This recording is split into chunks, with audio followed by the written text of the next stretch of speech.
I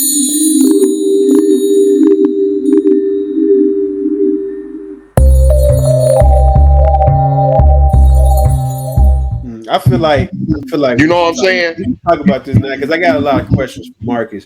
Mark, do you feel like because I'm telling you, you saw what I put in that text. Like we purposely didn't. Who was Marcus' age? Was Marcus Marcel's age when we was in the Mansards?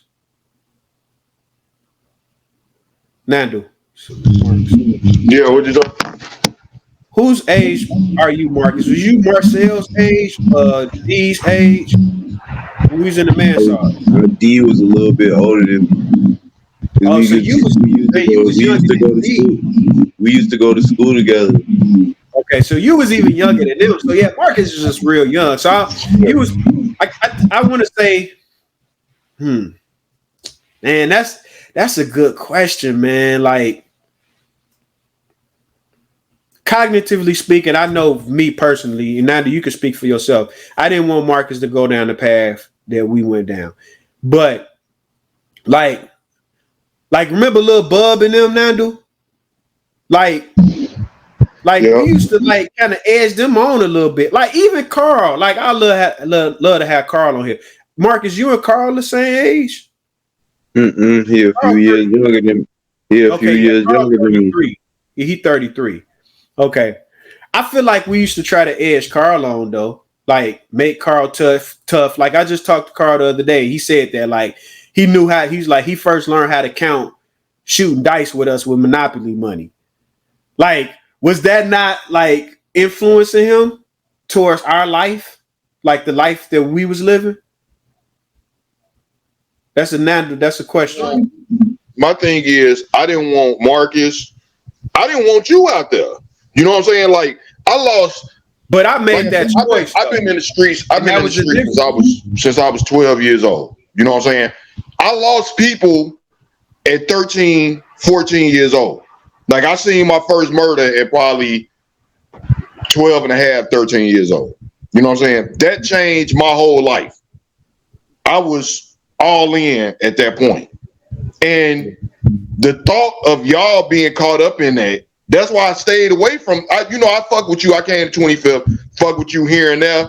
But like I didn't pressure you to come back to the hood with me. I didn't, you know what I'm No, saying? you I didn't. tried to You didn't. and I didn't go get Marcus, bring him to the hood with me, you know what I'm saying? Shit like that. Because I was scared. Like, you know what I'm saying? I didn't But want what y'all caught up in that shit. I but was what changed your mind what changed your mind when I'm just like, nah, I'm all in. And okay, I well never changed. actually I never you changed know my what? mind, You bro. know what? And that's why, like, You went to I jail. You still, went to jail. even when you was You went out to there, jail. I You still went to didn't jail. want you out there and shit. You know what I'm saying? Nah, That's why I came to the park. Like, you know what? If he gonna be out here, I'm just gonna keep him as nah. close to me as You possible. know what? It was you went to jail, bro. That's what happened. Because when you went to jail, when you came home, remember when you came home from jail, I was in Terrytown. So that was the point. It was too late already. I was already Right. there And already. that's why I said. That's why I was like, if I'm because I could have just went back to the hood. But at that Hmm. point, I'm like, if he gonna be out here, I'm just gonna keep him as close to me as possible. You know what I'm saying? Especially like you said, at that point, I was just coming home from jail. So Yeah. my mind had changed. Yeah. You know what I'm saying? I was moving around different and shit. Yeah. You know what I'm saying? So that's why, like I said, but I never wanted y'all out there, man. Because I was Yeah. losing niggas, going to jail, shit. You know what I'm saying? I never wanted y'all out there, man. That Nah, shit. My Ray told me he didn't want me out there. Even then. But I made my choice. I made my choice. You know what I'm saying? So it's just like I guess that's what I was trying to ask Mark. I'm like, Mark, do you feel like what what was it for you?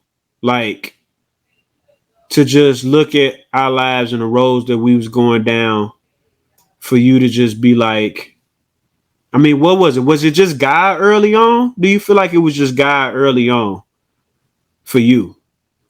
Because I didn't. I could be honest with you and tell you like that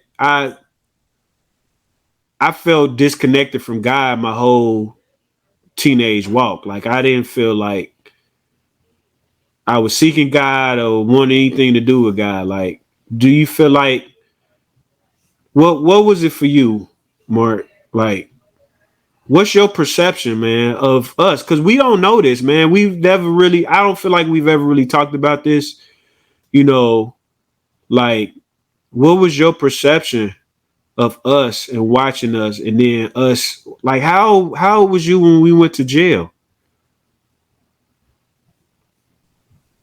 So first of all, I'm gonna just be 1,000% honest. I like you said, it took me a second, but it was God early because if y'all didn't feel it, like I was right behind y'all. My mindset was already like, okay, eventually at some point I'm gonna be old enough. Mama ain't gonna be able to keep me from just being with Nana and them. And then like Nanda was like, that was the thing that made me more eager about it, is because Nana didn't like force me. And then the few times that we went out there, it was a little scary. Like that time at Westside, that shit was crazy.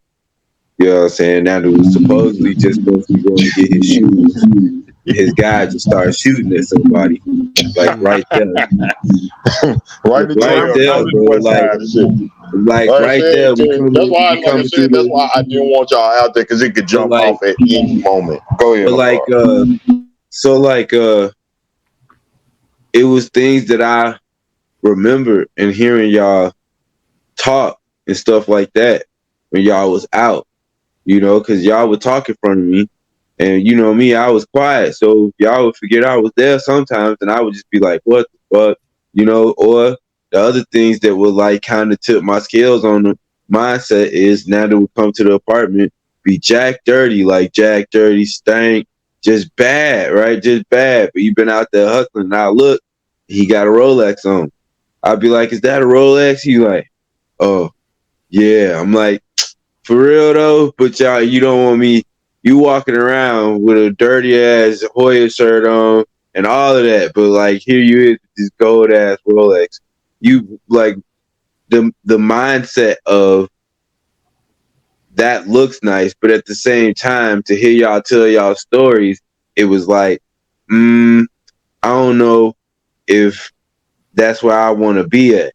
Now flipping forward to after y'all got locked up, and Yeah, how old was you though? Because I just don't remember. I was right there when y'all got locked up. That's why I always say, once I came to an understanding, which was about at like 17, 18, because y'all got locked up when I was like 15, 14, 15. Right as I was going from middle school to high school, y'all got locked up. But when that happened, what I realized was, like you said, God was involved in separating me from y'all, and that was y'all going to jail. Mm-hmm. Yeah. Now I was angry because in my mind, y'all was like my father figures. So now who do I trust? Because I don't trust nobody but y'all. You see what I'm saying? I don't trust none of the other males in our family like I trust y'all. I know, you know what I'm saying, whatever y'all doing is towards my benefit, period. Y'all care about me, whatever you saying, blah, blah, blah, all of that. So that kind of put me on the island early. You know, Dominique was still around for a little while, but then he eventually ends up going to the Air Force, right? So he's gone. Then Garrett shows up. And so this is where the scale of do you or don't you comes into play. And it wasn't that Garrett's motives was that, but I guess you could say it was my first test between you could really just be an heir, or you could not do it. Because a lot of the same people that y'all kicked it with, I ran into after y'all got locked up. Sometimes would show up to the Mansards just looking for me. Mm-hmm. You know what I'm saying? Tommy, Jesse, I run into people that y'all knew, you know what I'm saying, the Mansards and stuff like that, whatever or whatnot. But with the way that they treated me, they treated me like they treated y'all. Like if I had a problem, well, yeah, but where because like, they knew if they treated you any different, then but that but ain't what gonna I'm saying fly. is right. But what I'm saying is put that in a position to where I have this understanding that I know without a Yeah, shadow of a doubt. you could take advantage of that fully. I got some dogs. I ain't Right. gotta do nothing myself. All I gotta do is be like, hey man, he giving me an issue. Mm-hmm. You see what I'm saying? Like, and then, and like I said, not in the way that he was trying to make it a bad thing, but Garrett used to whisper to me, like, you really don't think, like, I know you could go get blessed and it would be no problem. You know what I'm saying? Like, you already got a gang of people. You know what I'm saying? After Nando got locked up, I really was Lil Nando. Really was after Nando got locked up. Oh, that's Lil Nando. I used to tell him, like, man, my name is Marcus. Like, nah, man, you look just like him. Both y'all temperament the exact same. You Lil Nando, blah, blah. And at times, the tip of the scale would be sometimes I would be in the hood and be in places where I know it's predominantly folks, and some people will be looking at me that look like y'all about y'all age range and be like, man, don't I know you? I'm like, Right. nah. You know what I'm saying? I'm like, nah. You know what I'm saying? And some people that know y'all that don't know no better will mess around, be like, yeah, but he got a brother that look like him. I turn and look at him like, you gonna get us killed. Mm-hmm. Yeah. Mm-hmm. You see what I'm saying? I'm like, so eventually it was to the point where, like, even though I could just carry on what I was already doing, the dangers of me just being out there. You know what I'm saying? I'm like, and understanding that from y'all. But what predominantly made me be like, it's not what I need is because I realized that those coming with me gonna be predominantly the ones that was with y'all in the aftermath of them not understanding themselves without y'all. And the reason why they was coming around me was in the hopes to have a familiarity of seeing y'all, asking about y'all. You know what I'm saying? Now do tell you, I used to write them letters all the time, be like, yo, so-and-so swooped by me. I ran into so-and-so. You know what I'm saying? They told you to tell me what's up, blah, blah, blah. Swear all the time asking me, yo, when they getting out, blah, blah, blah. They was waiting on y'all. Yeah. Waiting, bro. You know? I think, yeah, that's good, man. I always want to know your perspective because I mean, I feel like I remember you when we used to be in the Blue Regal. I remember like having you in the back seat, you know what I'm saying, a few times, riding with us, you know, rolling up, but it's like, all right, we about to smoke, get out. You know what I'm saying? And but I think for me, like, and like I told Nando, like, yeah, going to Emerson was good for me, man. Like, you know, I got some lifelong friends. I got some good people that I probably wouldn't have been in that type of crowd if I had went to Lualis or Veld, or I wouldn't have. First of all, I wouldn't have even went to none of them schools. I probably would have went to the Dub. You know what I'm saying? I definitely wouldn't have went to Veld. I'd have made my way. If I get in the GT program, I'd have went to Westside because I wanted to. You know what I'm saying? Like everybody I knew was there. We're gonna have Bebe gonna be on the show. But Bebe, Ma Ray, you know what I'm saying? Like When went to Westside? Booney, yeah. So it's just like I think for Kevin? me, yeah. Kevin went to Westside? Yeah, man. He used to skip with me, dog. I used to go get him Oh, from school, bring him to the crib. right. You know? Right. So I think for me, I was kind of like, what's your word, Mark? You be using despondent. I feel like the moving around for me. First time I seen a dead body was 2075 Carolina when I stayed on the east side. Remember I stayed by the color doors? Yeah. And Shout out to my boy Tabor and Eddie. There was my boys growing up, man. Tabor living in Dallas, man. I just shot him a message. I'm gonna go up and see him. But yeah, I remember, man, playing outside. You know what I'm saying?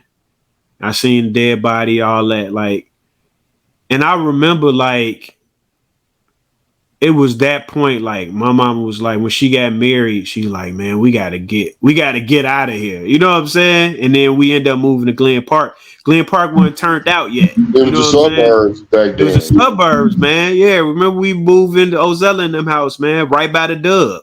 That was nice. That was like kind of like the nice area. It was a nice crib, man. It was. Yeah, like, you know what I'm saying? I used to feel like I used to come out there and feel like I didn't belong, man. Like, right. I mean, for real. Even Auntie Nail house. Remember when Auntie Nail bought that house? Yeah, it was. When we used to have all the Easter things there, the Christmas. You know what I'm saying? The whole family be there. It wasn't never nothing bad. Right, so, and there used to be all type of, you talking about Dion, Michael, Charleston, all of us. Like, you know what I'm saying? If you do some shit like that in the Bronx, man, motherfucker gonna bust your head, man. Like, who is these niggas out here? Right, you know what I'm saying? Right. But like you say, the park wasn't turned out yet. You know what I'm saying? So, and that was 37th. So remember, we moved past 45th. So that was way out, like you said. So experiencing that life, going from the east side, 21st to Glen Park to that area, and I never like you was always in the hood. You was always in the Bronx. Mare was always in Terrytown. You know what I'm saying? Like, so that was your influence. So I never had that. You know what I'm saying? So we bounced around, and then when I end up moving to 2-5, and that's how me and Squirrel and Tina really so close, because I live by them. And that was the moment where I finally felt like, man, I got a hood. Like, because you remember we had that problem in the park. When we first came to the park, remember everybody used to be like, y'all Bronx boys out here, and I ain't from the Bronx, I'm from the park. You know what I'm saying? Like, I grew up with y'all. You know what I'm saying? Like, I didn't know nobody under us, but everybody, PJ Reddy, everybody, like, I knew them from elementary school. You know what I'm saying? But I didn't grow up with them as they began to form this neighborhood, and they began to form their bond. I was always displaced. I never found that place. You know what I'm saying? So now I'm on 2-5. Now I'm trying to find my place there. And I think looking at y'all, like, I always wanted to have mines. You know what I'm saying? Like, I wanted to make my stance for me. You know what I'm saying? Like, even selling dope and all that. Like, I didn't know what I was doing. Like, I out here on my own, 25 Squirrel. Like, you know what I'm saying? I had selling weed, selling dope. Like I was out like on my own. I was trying to establish that for myself. You know what I'm saying? So when I did end up out in Terrytown with Mare, you know what I'm saying? And Bobby came out there. Yeah, yep. You and Bobby came out there like and stayed at my mama's house and had the whole crib smell like weed. Matter of fact, that's where I got my first pack from. Yeah, remember? You and Bobby left some dope. Yeah, my mama found. Remember that? We did that on purpose, man. Yeah, y'all left that pack. Yeah. Remember because we was over Nike in them crib at first, and then we came over your crib. Remember, Nike and them stayed on the other side of Grant. Oh yeah, that's right. And I never forget that, man. I took it to school and everything, man. I remember I don't know if Walt remember this, man. Shout out my dude Walt, one of the cousins. I remember I showed him in class and everything. Like, I don't even know what to do with this. I'm showing him because I got some dope. You know what I'm saying? Like, and I was looking for identity, man. I was looking for identity because the idea of my mama getting married to Leroy and all that. Me and Leroy talk about that now. Like, I'm super close with him right now. Like, that's my father figure. You know what I'm saying? Like, regardless whether him and my mom marriage didn't work out, like, the only idea of becoming a man those ideas came from the 5 years that he was in my life. You know what I'm saying? So I thought that was going to be my life. You know what I'm saying? So after they got a divorce and I ended up just me and my mom again, now it's like, dang, I got to be my own man. You know what I'm saying? And that's what it was for me, man. And like I said, just you know, y'all being, Mare and Bebe and all them start, I love click at the church. You know what I'm saying? Yeah. Like I felt like I had that. You know what I'm saying? And I had that respect because of y'all. Man, I'll never forget you remember when y'all came to the fall review at Emerson? Yeah. You remember that? Yeah.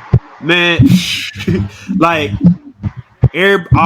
all the females went to holler at y'all. You know what I'm saying? Like, and it was like, dang, who was like, I'm showing all of these Emerson, all these prep jerks. Remember, you call us prep jerks.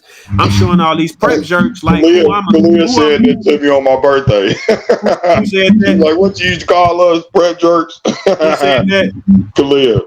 Oh yeah, right. Yeah, she was a prep jerk, but. Yeah, that did, man. That made a big stance for me. Like, dang, who is this? Like, yeah, nah, y'all don't know who I am. You know what I'm saying? Like, and it was over after that, man. Like, I just felt like I was establishing who I was in the streets for myself. You know what I'm saying? And I made that choice. Like, I'll never forget, man. I remember the first little zip I got, man. From Debo, you know what I'm saying? From Mare cousin. Like, that was it for me. Like, that was the choice. Like, yeah, this it. First little pistol I got. My mama found it. I got one of them high point, janky high points. Then and the thing about it is I was too nervous to even carry the gun around with me, man. You know what I'm saying? I was just like, that was the thing that I was saying. Like, I always knew that it was a part of me that was like, man, there's something more for you.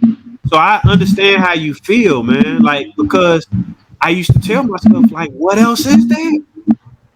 Like, what else is there? Like, who gonna take me out of this situation? You know what I'm saying? My mama ain't moving.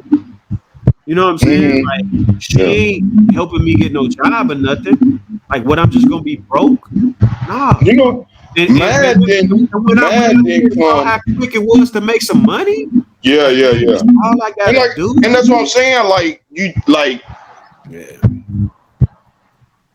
asked, like you said, I made choices and shit, but it was like either do this or,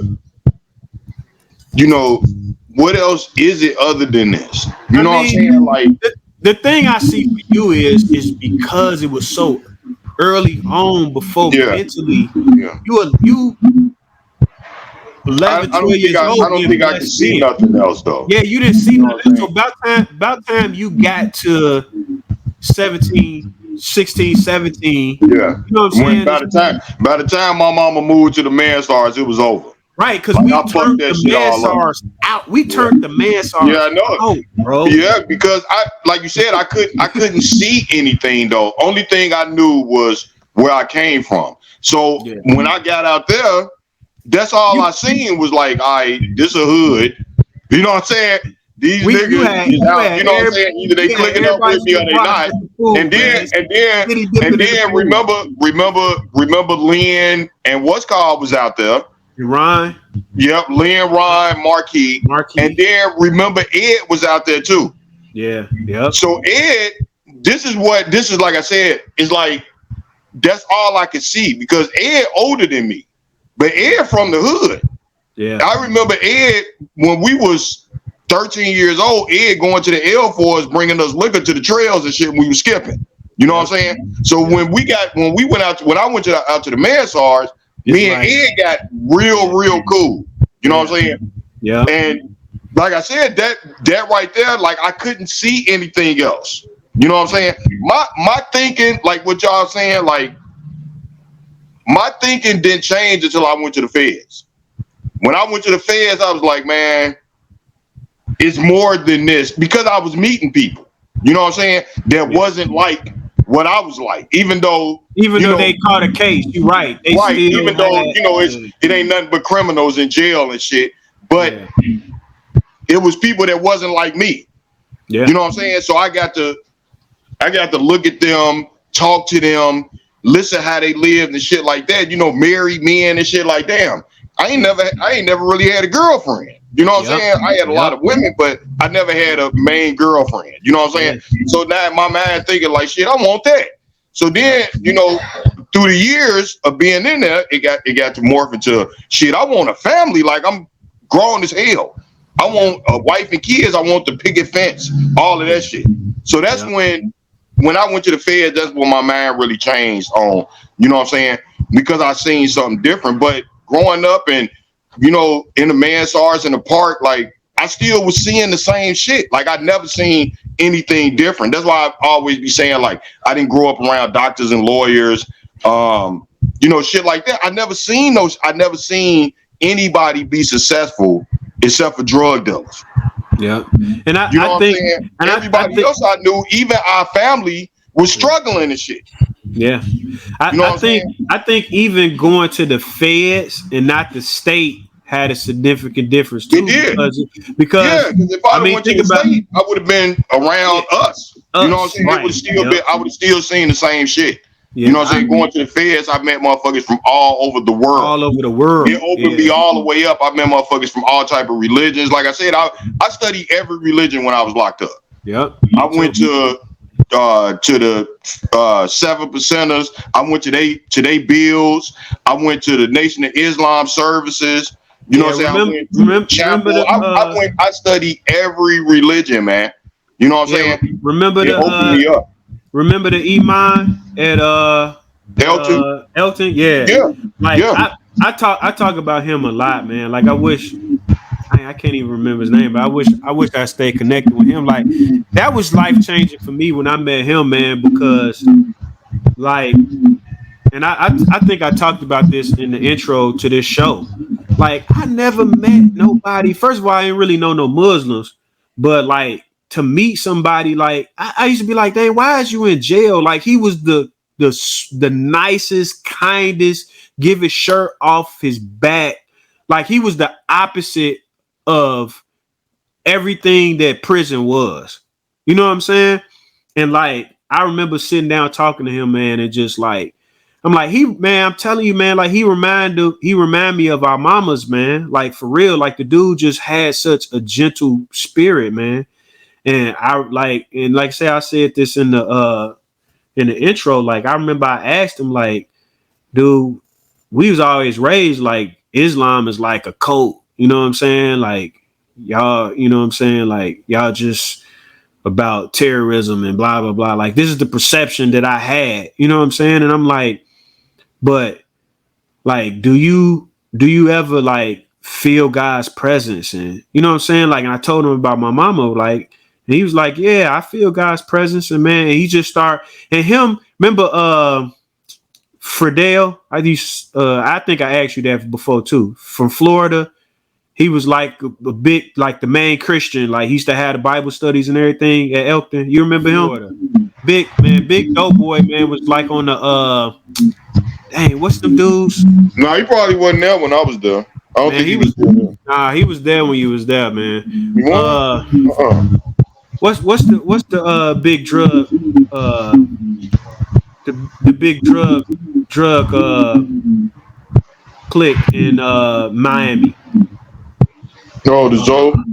Yeah, Zoe Pound. Yeah, he was like, you know, tied in with them or whatever. Oh, anyway, yeah, I know what you're talking about. Yeah. But he was a Christian, like totally turned. He had like 30 years or whatever the case may be. Dude, but he totally turned his life around and but him and the Iman, like they was super cool, man. He used to break bread together, all that. Like to watch and see a Christian and a Muslim like be so close. Like that was one of the things I took home when I came home, man. I was just like, man, we missing something. You know what I'm saying?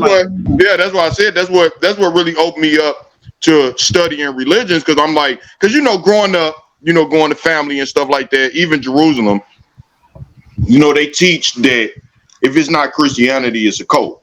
You know what I'm saying? Yeah, So I then said when that, I'm but going, I mean, huh? I said that, but you weren't paying attention. You was talking to your Yeah. girl. So then when I go to the joint and I see Muslims that's just as just convicted as people in our family, Yeah. and they not like what you see on TV. You know, these people are spiritual and everything. Yeah. And I met Hindus that was the nicest people you will ever meet in the world. Like, you know what I'm saying? Wait a minute, man. Hold on. You know, this is not, when I think of cult, I think of devil worshippers with the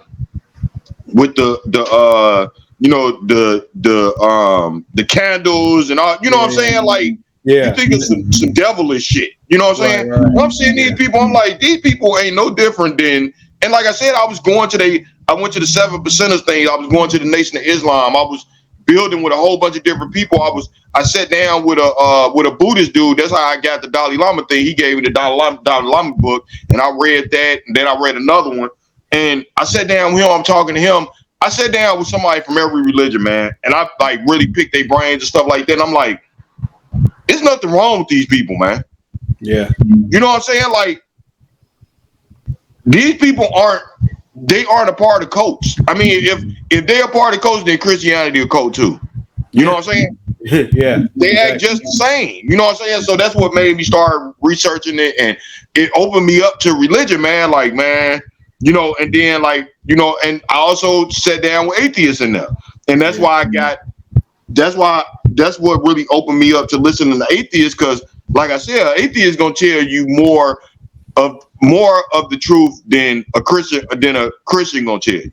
You know what I'm saying? They may not give you the understanding, but they gonna tell you more of the truth. They gonna show you stuff in the word that a Christian ain't gonna show you. Yeah. Yeah. You know what I'm saying? Because it embarrasses them. They don't want to, you know, they don't want to look at God in that light. You know what I'm saying?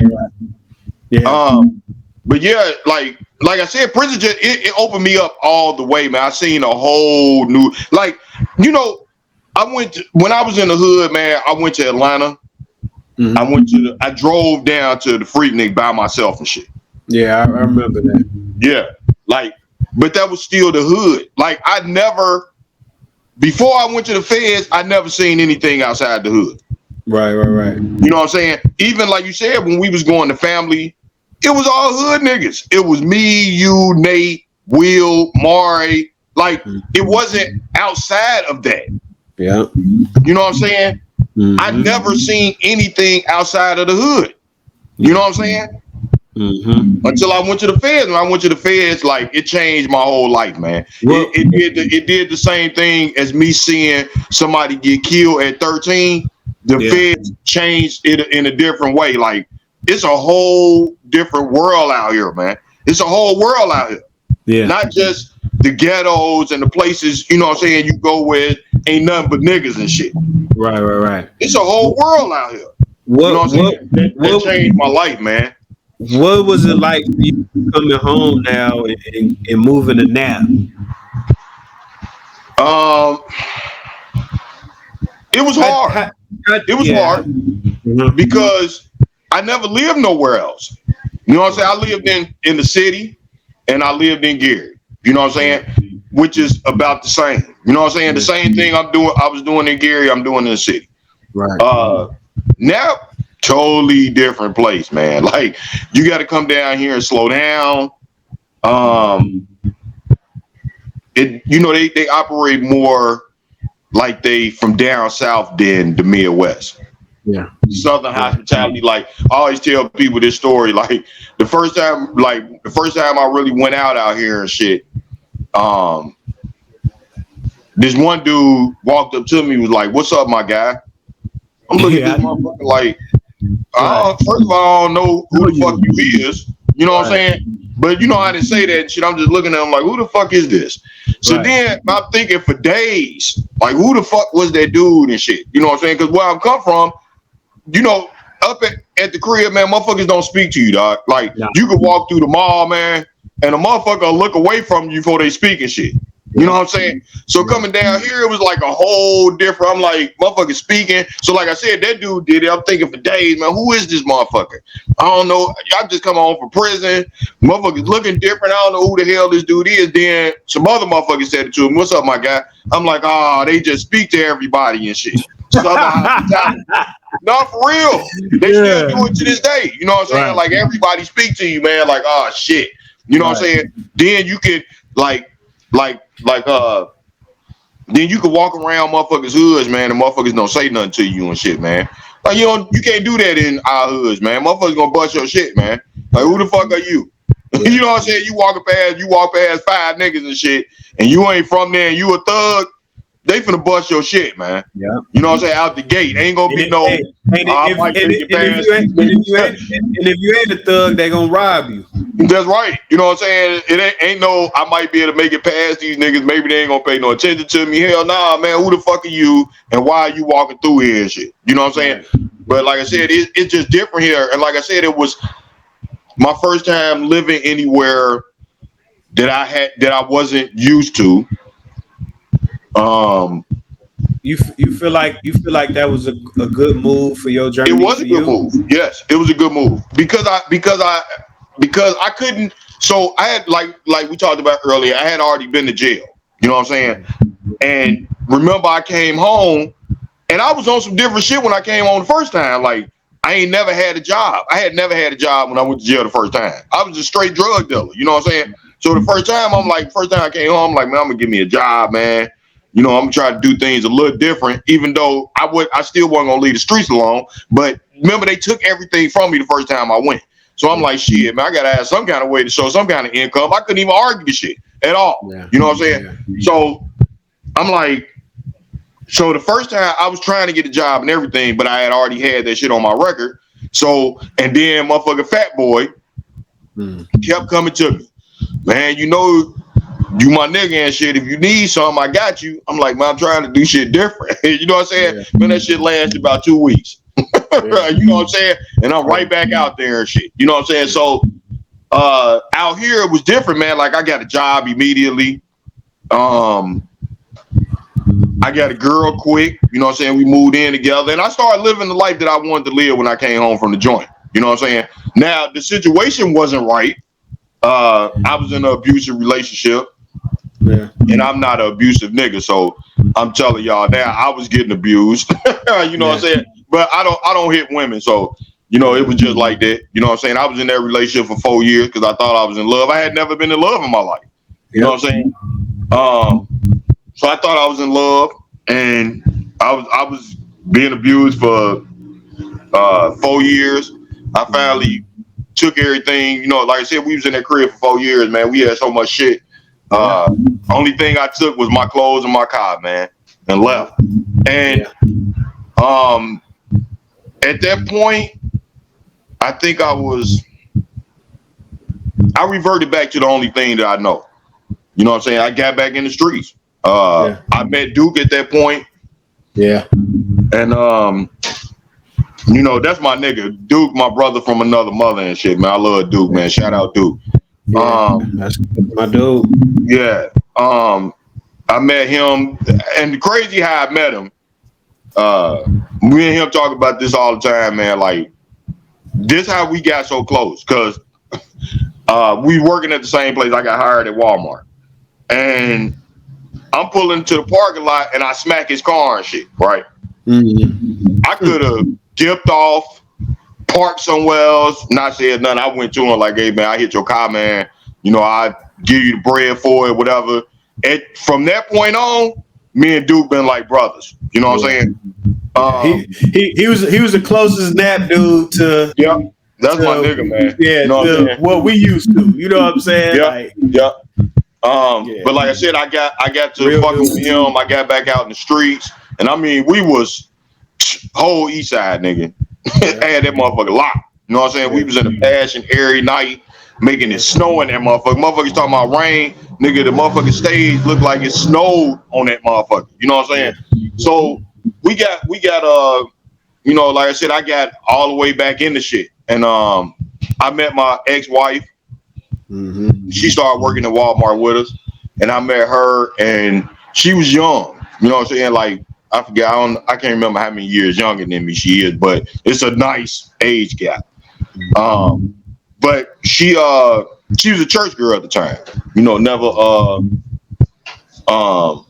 you know, her views on life at that time was the same that I wanted when I came home from prison. Right. You know what I'm saying? So I'm like, this is perfect. You know what I'm saying? Right. So got with her and got back living the married life. You know, we got married and shit like that. Got back living the married life and stuff like that. And I got back to what I was supposed to be doing. I was still out in the streets a little bit. I still had to, you know, I was still hustling, shit like that. And but I was living like I said, I've lived so many different lifestyles, man. That, you know what I'm saying? Like, you know, I'm always gonna be who I am. You know what I'm saying? Because of that's what I know. You know what I'm saying? All my life. But I've lived. You know what I'm saying? I've done different things. I've been single. I've been, you know, street nigga. I've been married. I've been in an abusive relationship. I've lived a full life like a motherfucker, man. Yeah. You know what I'm saying? And I said Nap did help me though, because I couldn't have went home from the feds and did what I did out here now. There's no way.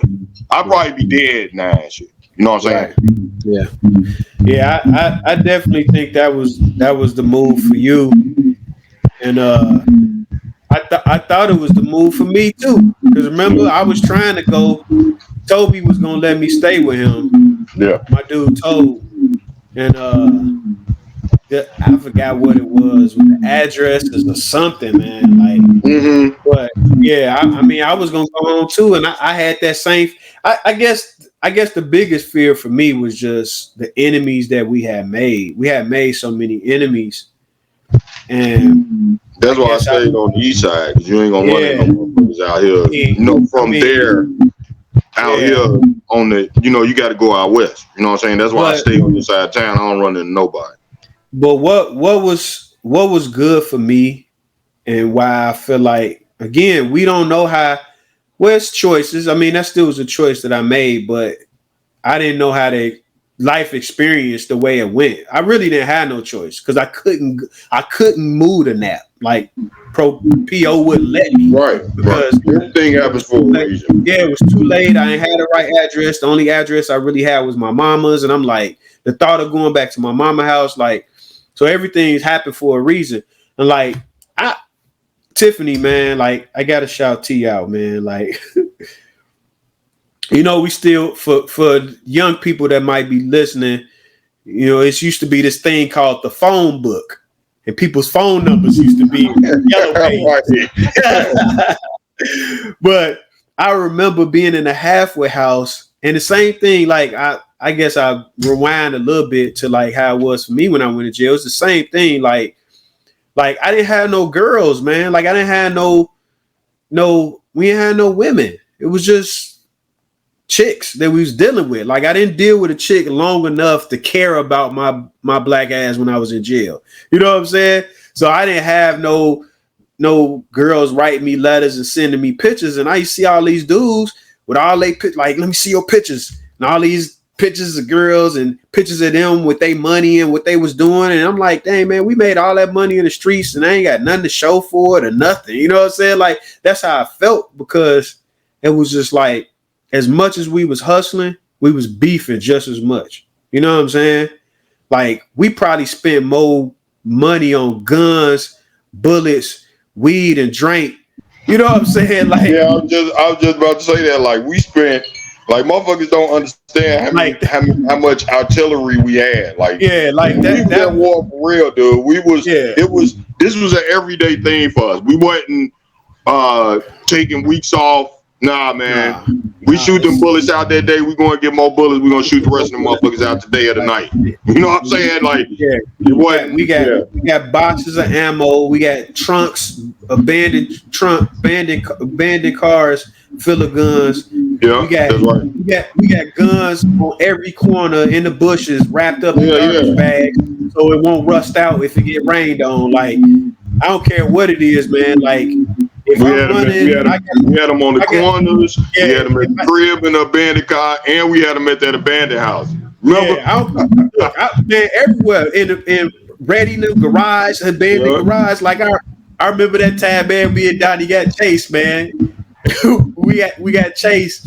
I'm like, man, go to the garage. We went right to that garage, man. But that's why after like once or twice, that's why them niggas wasn't coming through there though. You know what I'm saying? Because they was getting gunned at, dude, from when they came in till they left out. That's why only motherfucker that was riding through there was Pat. He was the only motherfucker crazy enough to ride through there. And we had it so hot, even the people in the neighborhood that wasn't trying to beef, y'all was in it. Yeah, that's right. We was passing up them 9 carbines, man, like they were. Everybody had to pass them out to everybody, like pass them out to everybody. You everybody them niggas gun their ass down. I don't care what. And then you tell me where they were.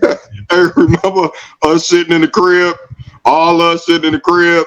The whole fucking neighborhood, even motherfuckers that wasn't in it. Remember, I was talking to the chick, and I'm just calling motherfuckers lame and shit. That was shit right there. Right in front of this nigga ain't even helping us. I don't even know why the fuck he here. He lame as hell. And right, shit. he ain't about to do nothing. He got a strap. Like, man, I ain't lame, man. Yeah. I never did that shit, man. But I mean, I guess that was like my biggest thing is like, man, when I come home, like, man, I don't want to come home to that, man. Yeah, like, yeah. You know what I'm saying? Like, I remember my enemies calling my phone. You know what I'm saying?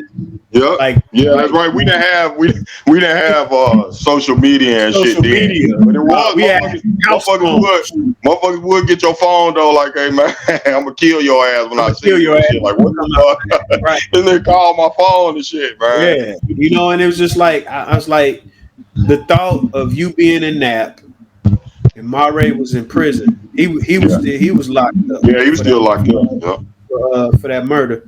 So I'm like, dang, I can't come home to this like I'm out here naked. You know what I'm saying? Yeah. And like I say, man, T was definitely a godsend because I was talking about the phone book. I'm in a halfway house. Again, I ain't got no girls, no chicks that I kept up with the whole time. I'm like, man, you know, you come fresh home. And I remember going through the phone book and found T number in the phone book. And to this day, T will tell you that because you know you could make your number unlisted. Yeah. You won't be in the phone book. I kid you not. We literally went and got a phone book and looked at it, and her name wasn't in it. Like, this was the only phone book with her phone number in it at the halfway house. And I called her and she's like, how you got my number? I promise you, like, and people like they don't believe in God, man. Like, it's little stuff like that happens in my life. It make me believe in God. And Tiffany, like, the one female that I trusted. You know what I'm saying? Like, me and T weren't even really like that. You know, we was more friends than anything. Yeah. So, he was trying to screw her. You know what I'm saying? Like, you know, but who wasn't out of? Right.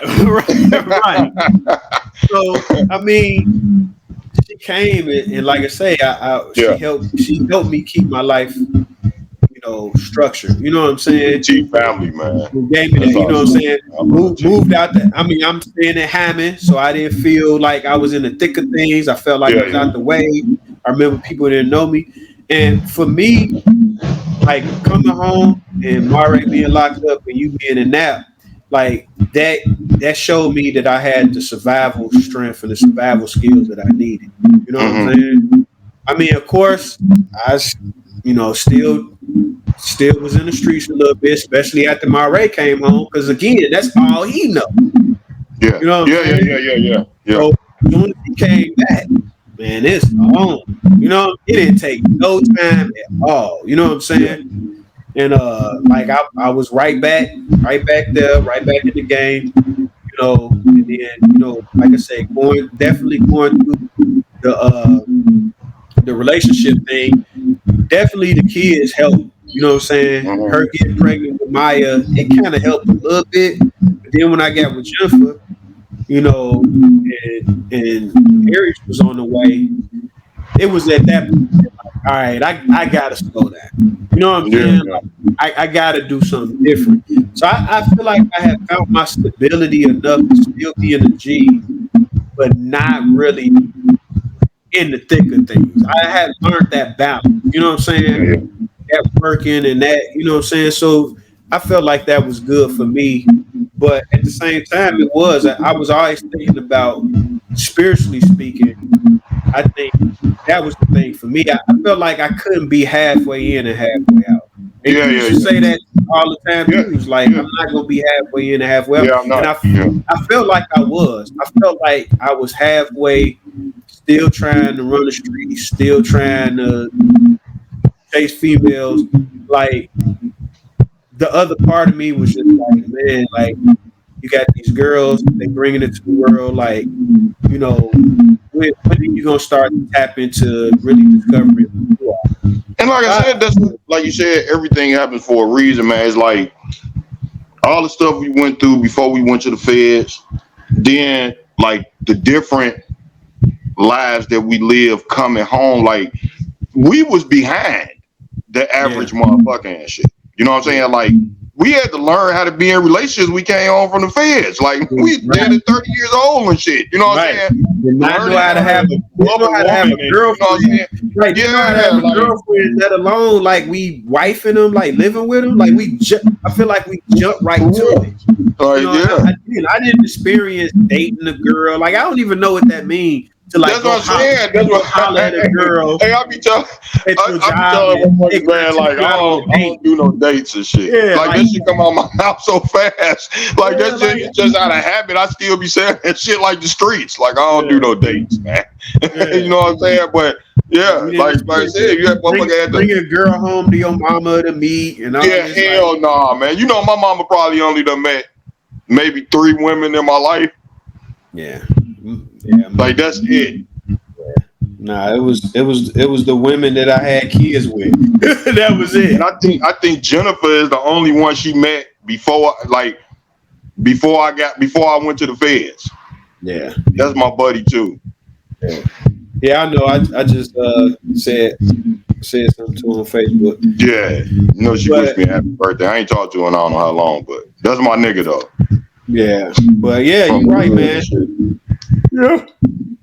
But other than that, like, motherfucker had to learn how to love a woman and still, you know what I'm saying, in our 40s and shit, still trying to get it right.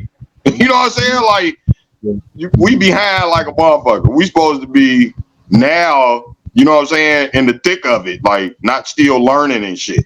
You know what I'm saying? Yeah. But we was late. Yeah. But yeah, I mean, it's definitely taught me how to, like, I guess, cherish my memories. Like, that's why I wasn't discounting what you're saying about my memories. I mean, and that's what, like I said, it goes right with what we was talking about. You know what I'm saying? We have those, like, all the stuff that we went through it. Like I said, we went through a lot of shit, man. We've lived a lot of different. Like, you know what I'm saying? We've seen things and experienced things that some people would never experience in their whole life. Yeah. You know what I'm saying? Yeah. We've been to more funerals than people have ever been to in their whole life. Yeah. You know what I'm saying? We done been in prison. Some people would never go to prison in their whole life. They never go to jail, period. You know what I'm saying? Baddest thing they'll get is a fucking speeding ticket. You know what I'm saying? Just, you know, shit like that. Like, we've experienced things. We have experience that are personal to us. Yeah. You know what I'm saying? We have memories that, you know what I'm saying? And the thing about it is, I don't even remember everything. Like, I don't remember. Only thing I remember from like 1 to 10 is like, remember my 5th birthday party? Remember pinning the tail on the donkey? We was running around the basement and all that shit. No, like, I was on punishment, man. Oh, you didn't come to that birthday? Yeah, so I'm glad you brought that up. So that's a memory that I remember fondly. Let me just throw that out. That's right. The only memory that I like still can see in my head. I think that was the only birthday party you ever had. Huh? Is that the only birthday party you ever had? I mean, you know, we was that's what I be telling my girl now. Like, I'm still like traditionalist when it comes to that type of shit. Like I don't want to have parties at clubs and have all these people in my crib. I'm cool with having the cake, some candles, our babies, and sing happy birthday, and you know what I'm saying? Well, maybe that has to do with it because that's what we did most of my birthdays growing up. The fifth one is a big one. So that's why they had everybody over in Penitentiary. But all my other birthdays were just I remember candles, our immediate family, and blow the candles out. I remember there was a big deal because you had cupcakes, and I was I was with my mama and them when we got the cupcakes. Because remember, I was trying to trick you. I was saying like I remember this. I was like I was at the party. Like I know you had. How would I know you had cupcakes? I was in the closet the whole time. But I remember how messed up I was. Like dang man, like I can't. Yeah, it was once in a lifetime. That was once in a lifetime opportunity. Like for your birthday. Because the only one I had, remember mine was at Auntie Nell's house in the basement. Oh yeah. Yep. Like that's one of the parties. So I think that's why we don't do the birthday parties because that wasn't like it wasn't no big thing for us. It wasn't a big thing. Like, really. and I never felt no type of way about it. So like when I came home, remember T threw me that birthday party when I came home? Yeah. Like the only reason why that was special was because I just came home and y'all was there. Yeah. Like Nate, that was the first time it was just like a coming home party though. Yeah, it was really a coming home party, not a birthday. And that's the only reason why it was special that she would do that. But other than that, man, I don't like gifts. I don't like none of that, man. Yeah. I feel like but I'm learning to accept the gifts and stuff like that. And I think that's I'm not. I'd be mad, dog. But I think it's because we, especially with women, we just didn't have those intimate relationships with women. But not even. I don't like. But I don't like a motherfucker giving me nothing. Yeah, that too. I don't know. I think maybe that has something to do with like the leadership in us too. Because we always used to be in the one. You know what I'm saying? For me, like I'm the one that gives the gifts or the gifts, but I'm the one that be like I don't want nobody doing nothing to me. Like who put us on? Hey, it's to the point I don't want nobody feel uncomfortable and shit. Yeah. Like I'd be more uncomfortable than happy and shit. Like remember, like we never want nobody to put us on. You know what I'm saying? Like I don't care how much we fell off, man. Give me a 16 for 8 ball. Like I'm gonna work my way up. I come back up. Yeah, like don't give me no handout, man. Like, but you know, I think it was just that leadership that was always in us. Man, remember that, man? Remember people used to be coming on the block, coming on Monroe, like, man, can I sit out here and hustle with y'all? Like, like, man, you ain't gotta hustle. This is a free country. Like, I don't, you know what I'm saying? Like, they wanted us to like run the block, and we probably did though, man. That's why I was like ready. Like, Reddy may have not been there at that time, but like, if motherfuckers remember, man, I showed them niggas how to cut up work. Like, remember we was sitting in Auntie Nell's living room with that chain. Remember I was cutting up all they work. Yeah, didn't nobody know about 2 They didn't even know how to cut up work, man. Yeah, didn't nobody know about no double zeros. No, they didn't know nothing, man. I was chopping they shit up and everything. Like, look, we finna get on. 2 for 10s had it hawking. Like, I mean, it was so much traffic. That's the best way to do it. If you're trying to get on, 2 for 10 is the best way to do it. Motherfucker come up with $5 quicker than 10 and shit. Right. Just when it came to the art of war, man, like when we start, when the beef jumped off, look, this is how we gonna strategically move, man. And I mean, you're right. Those things definitely taught me survival skills. It taught me awareness a lot, man. I feel like I said, you know, I had already came from it. You know what I'm saying? Like I was, and like I could say like I was damn near born into beef. Like when I got out there, we was already into it with Ivanhoe. You know what I'm saying? It wasn't no like it just started. When I got out there, it was already jumping. Right. You know what I'm saying? I was like blessed into the shit. Right. It was on from there. You know what I'm saying? Like I said, I was about 12 and a half, 13 when I seen the first motherfucker get killed. And after that, like I had already had a relationship with these people and I already felt like these people was family, and that shit just sent me. It wasn't no turning back after that shit. You know what I'm saying? Like my mind was. That's all my mind was on. Revenge, money. Yeah. You know what I'm saying? And hood. That's the only thing I gave a fuck about. Period. You know what I'm saying? Yeah. But like I said, life just. Like I said, everything happens for a reason. You can't ask to be born where you born at. Your life experience is going to be your life experience. Like we sitting here, we giving people our life experiences, but your life experience is not no. Well, how do I say it? Like my life experiences, because I've done maybe more than most people. That's not to say that my life has more meaning than yours, or shit like that. Like because everybody going through their own, going through their own experience. Right. Yeah, you know what I'm saying? Like your experience is gonna lead you where God wants you to be. You know what I'm saying? Yeah. God, He had to take me through all this shit so I can get where I'm at today. Like, you know what I'm saying? Like, thank God that you didn't have to go through this.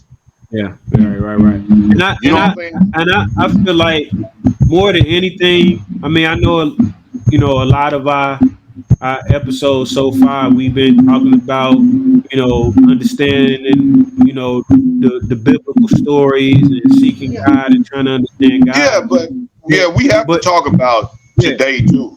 You know what I'm saying? We can't just live in the word. I mean, don't get me wrong. You live by the word, but you're living today. Yeah, exactly. You know what I'm saying?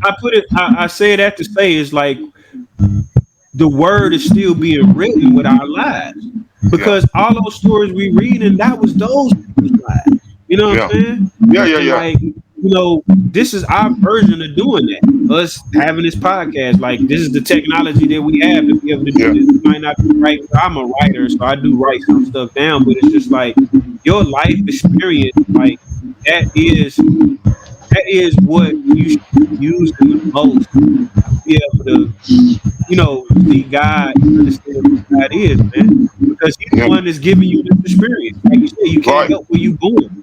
You can't help the people. I can't help it to my brother. Like I can't help that. You know what I'm saying? So it's just all right, God, what are you trying to show me? You know what I'm saying? So, like, man, and like you said, even if you have to look back, like, people say people stuck in their past and stuff like that, but sometimes you have to look back. You may not have got understanding. Like I told you earlier, like I understand why certain things happen in my life. You know what I'm saying? But some things I still don't have no understanding of. And I you know what I'm saying? So certain things might happen today. They'd be like, oh, that's why that happened. You know what I'm saying? Right. But, things will be revealed to you as you're going. You know what I'm saying? But you may not understand everything that happened in your life, even if you looking back trying to figure it out. It might be something that, God not ready to reveal yet.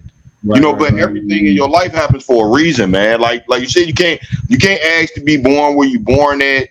Where you're born at is going to give you different experiences. You know what I'm saying? And you can't help the experiences that where you grow up.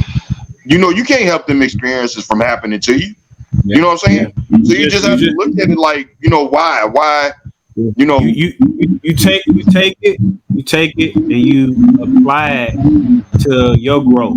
Like, how can I use that? And I think when people realize that more, I think it'll help people, because just look how what we've been doing this 4 years now since we turned 40.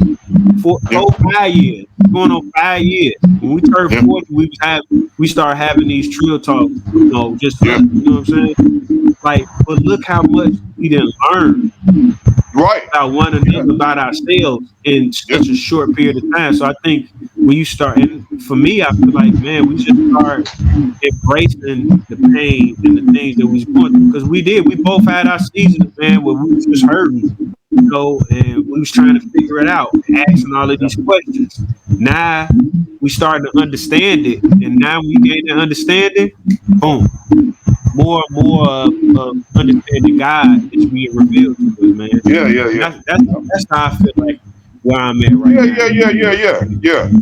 Yeah. That's right. Like I said, I said it just goes back to what, like I said, I don't, and we don't know. We sitting here talking about this. We don't know what you, just like don't nobody else know, man. They don't nobody know what you go to the next phase with. You know what I'm saying? We don't know if we, like I said, you know, it's different than the Christian what's called. It's different than Buddhism. You know, you don't know if you take your memories with you, man. You know what I'm saying? You don't know if you don't. You know, we have no idea what's after this, man. That's the thing about it. Like, and I want to say that's the beauty of it. Like, God showed us so much. He showed us the past, man. He showed us the future, but he ain't showed us what's after this, man. Yeah. You know what I'm saying? Like, we don't know what's to come, man. We just need to do what we got to do. Like you said, get to know ourselves, get to know who God is as much as we possibly.